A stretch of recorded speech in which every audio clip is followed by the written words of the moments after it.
2024 সালের এক সকাল গাজার পুরনো শহরে আজু তার পরিবারের সঙ্গে ছিল। তখন হঠাৎ আকাশে ভেসে ওঠে এক ড্রোন।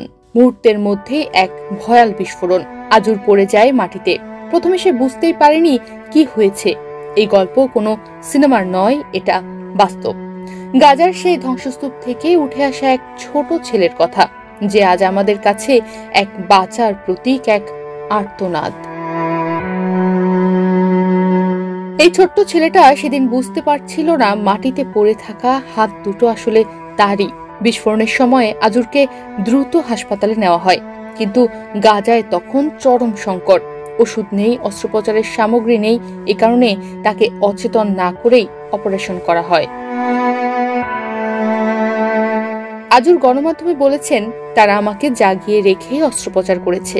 আমি যন্ত্রণা সহ্য করতে পারছিলাম না, এ কারণে চিৎকার করছিলাম। পুরো হাসপাতাল কেঁপে উঠছিল। এই যন্ত্রণার শব্দ শুধু হাসপাতাল না, পুরো মানবতা শুনেছিল, যদি কান থাকতো তার। আজুরের এখন হাত নেই, তবু সে বেঁচে আছে। সে এখন কাতারে চিকিৎসাধীন। পায়ের সাহায্যে খায়, গেম খেলে, লেখা শেখে।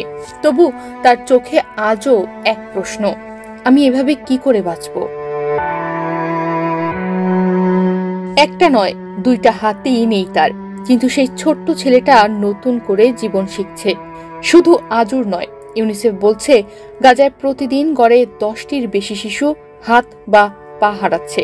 এই সংখ্যা ইতোমধ্যে 1000 ছাড়িয়েছে।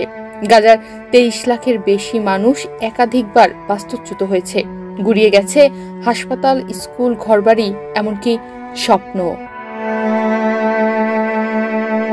আজুর এখনো হাসে, খেলতে চায়, লেখাপড়া করতে চায়, সে বাঁচতে চায়। তার সাহস, তার প্রশ্ন, আমি কিভাবে বাঁচব? এই প্রশ্নটাই কি আমাদের ঘুম কেড়ে নেওয়ার জন্য যথেষ্ট নয়? আজুরের একটা ছবি, যেখানে সে 2 হাতহীন দাঁড়িয়ে আছে, কেবল চোখে ভরসা। তা 2025 সালের world press photo of the year পুরস্কার জিতেছে। কারণ এই ছবি শুধু যুদ্ধ নয়, বলে মানবতার গল্প। আজুর আমাদের শিখিয়েছে, হাত না থাকলেও সাহস থাকে, স্বপ্ন থাকে। তবু আমরা কি পারি না এই শিশুটির মতো হাজারো শিশুর জন্য একটু শান্তি নিশ্চিত করতে? তনিমা রহমান, বাংলাদেশ প্রতিদিন।